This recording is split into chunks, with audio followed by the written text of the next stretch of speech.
This next tutorial will teach us how to change the menu titles at the top of our page and also turn the menus into public items versus the private items that we currently have. First thing we want to do is go to the administrator panel of your site. So you're going to go to your domain and put /administrator at the end of it, and you're also going to put in your username and password. What we're going to do is we're going to go to the menus item at the top, hover over it, and scroll down to main menu and click on it. Now you'll notice that we have class 1, class 2, 3, 4, 5, resources, calendar, and forum. Click on class 1.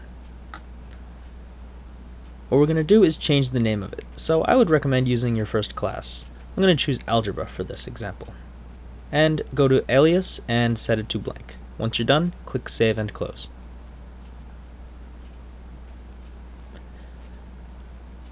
You want to do the same thing for each of the classes on there.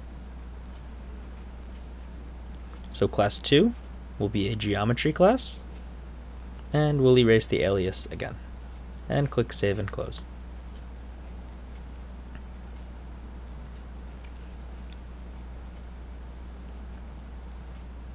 Class 3 will be used for AIS Math. Erase the alias, save and close.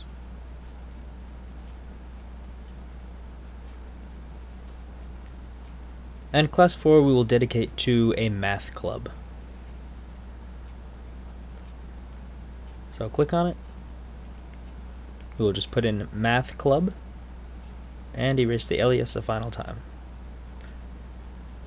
Now we're going to leave class 5 blank because we're going to take a look at turning off a menu item just in case you don't want to have 5 different entries on it. You'll also notice that each of these items has a access attribute to it. They all say registered, so we're going to change that. We're going to go to Math Club, and we're going to click under Access and switch to Public. We're going to click Save and Close.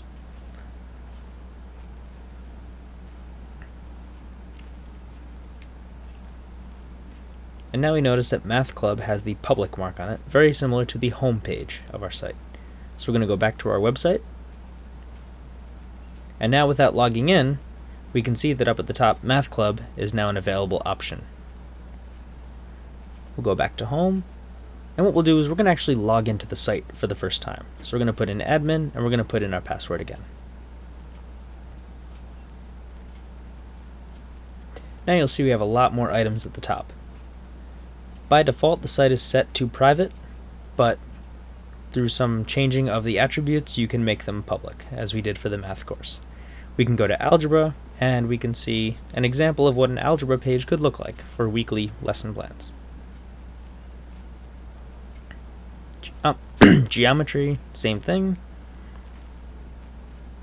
AIS Math, same thing.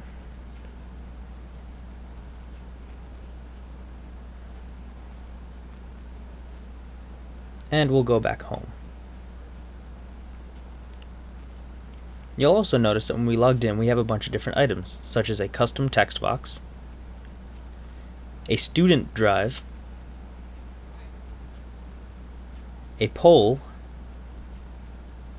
and a chat room. So you can try playing around with the chat room for a minute, see if that's something you want to incorporate into your classroom.